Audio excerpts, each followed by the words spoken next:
É isso, galera. De volta já em casa, depois de retornar de Assunção. Gravei um vídeo mais cedo hoje, né, com informações, ainda no aeroporto, chegando do Paraguai, e agora já falando de Fluminense e Fortaleza amanhã no Raulinho de Oliveira. Estaremos lá em Volta Redonda fazendo a cobertura de mais uma rodada do Campeonato Brasileiro e temos um desfalque importante já confirmado para o jogo de amanhã, mas o técnico Fernando Diniz pode ter também outros problemas. Eu vou explicar aqui para vocês em relação ao possível time titular do Flu para o jogo deste sábado. E tem também a situação de onde vai ser o clássico contra o Vasco. Muita gente falando Volta Redonda, Newton Santos, São Januário. Enfim, vou explicar um pouco dessa história para vocês. Só deixa o like aí, se inscreva no canal do Lessa. Verifique se você está inscrito. Se não tiver, se inscreva e também ative o sininho para as notificações.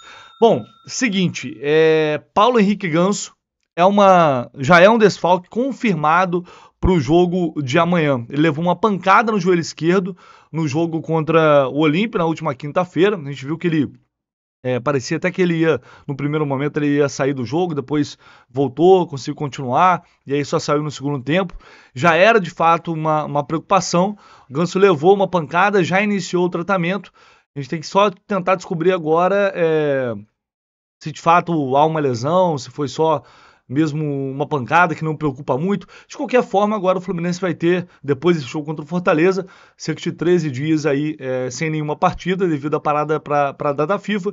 Então, uma situação bem tranquila, vai ter tempo do Ganso se recuperar e voltar ao time justamente para o clássico contra o Vasco. E aí, tem outros problemas e outros possíveis reforços. O Nino também, devido ao desgaste da última quinta-feira, não apurei que ele teve lesão, tá? Pelo menos por enquanto não é essa a informação que eu tenho, mas o Nino também pode ser poupado, pode ficar fora do jogo de domingo, do jogo de amanhã, para não forçar a situação e aí, enfim, ele pode sofrer alguma lesão e obviamente ninguém quer isso. Só que tem outra questão. O Felipe Melo também deixou o campo sentindo dores contra o Olímpia. E ele é uma situação que sempre exige mais cuidado. Então, há uma preocupação em relação ao Felipe Melo. A situação dele vai ser avaliada, mas também não dá para descartar que ele será poupado desse jogo, não. Então, a gente teria, caso isso ocorra, se confirme, tem até amanhã para esses jogadores serem reavaliados, mas se isso confirmar, o Fluminense vai ter uma zaga muito diferente, porque entraria David Braz e aí só restariam os garotos, Felipe Andrade e também o Kaique, porque o Marlon está suspenso. Tem uma outra possibilidade que já aconteceu no jogo contra o São Paulo, por exemplo, em que inclusive ele foi bem, o Thiago Santos fazer essa zaga, mas aí seria um tanto quanto temerário você ter uma zaga com David Braz e Thiago Santos.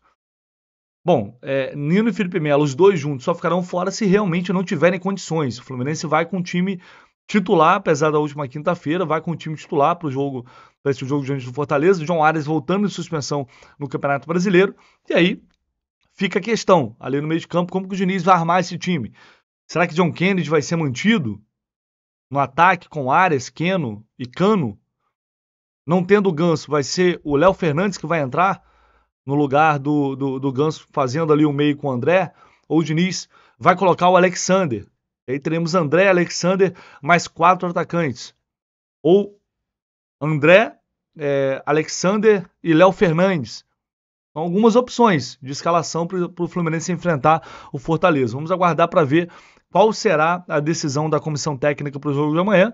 Seguirei na apuração por aqui para trazer mais informações para vocês assim que eu tenha alguma novidade.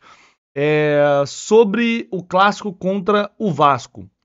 Bom, a gente tem já desde a última semana diversas versões, né, apontando para o jogo ser em Volta Redonda, como vai ser amanhã, o que gerou uma série de críticas por parte da própria torcida do Vasco, que não quer jogar em Volta Redonda. Newton Santos surgiu inicialmente com uma possibilidade, lá em Manaus, a Arena Amazônia também chegou a ser uma possibilidade.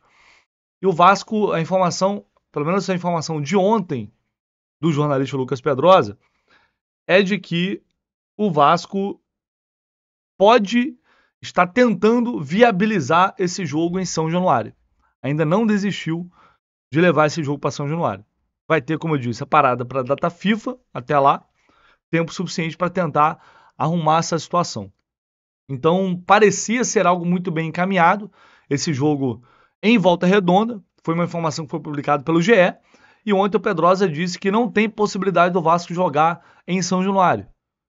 Aliás, em Volta Redonda, que a intenção é levar para São Januário. Então, essa situação ainda já mudou algumas vezes, segue indefinida. Vamos aguardar aí para ver nos próximos dias para onde esse clássico será levado. Lembrando que o Fluminense pode ficar sem o Maracanã durante quase todo o mês de outubro por conta da final da Libertadores no próximo dia 4. A intenção da Conmebol é paralisar as atividades no estádio pelo menos por 20 dias para preparar o Maracanã para essa final. O Fluminense tem nesse mês os jogos contra Botafogo, Corinthians e Goiás, todos no Maracanã, isso no mês de outubro. O clássico contra o Botafogo está marcado para o dia 7. Esse jogo deve escapar. Tá?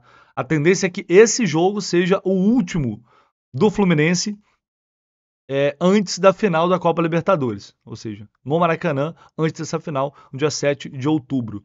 O clube não quer perder esse jogo, não quer deixar de disputar esse clássico no Maracanã. Então vamos ver se isso realmente vai se confirmar. A Conmebol trabalha com 20 dias, uma possibilidade de se estender até um pouco mais, mas os clubes certamente vão forçar para que isso não aconteça. Em relação aos jogos de domingo, esqueci de citar aqui, o Fluminense, a torcida esgotou a carga total de 14.930 ingressos. 14.930 ingressos foram colocados à disposição dos torcedores, sendo que 12.480 para vendas. Então a torcida está prometendo fazer uma bonita festa no Raulino, algo que não é tão natural assim, né? Uma procura alta de ingressos por lá, mas é óbvio que a fase do time, nesse momento especial que o Fluminense está vivendo, ajuda bastante nesse sentido. Apesar de que alguns torcedores relataram que conseguiram comprar ingressos depois do anúncio da carga esgotada. Talvez alguns ingressos estejam voltando, aquela situação sempre de cambismo, é uma possibilidade. Então, se você quer ir a esse jogo, ainda não comprou ingresso, fique de olho no site, porque pode ser que surja ainda algumas entradas aí dessa situação de alguns ingressos retornarem para venda, beleza? É isso, deixa o like, se inscreva aqui no canal. Amanhã, a partir bem cedinho aqui no canal do Lessa, pré-jogo com todas as informações de Fluminense e Fortaleza. Valeu, galera!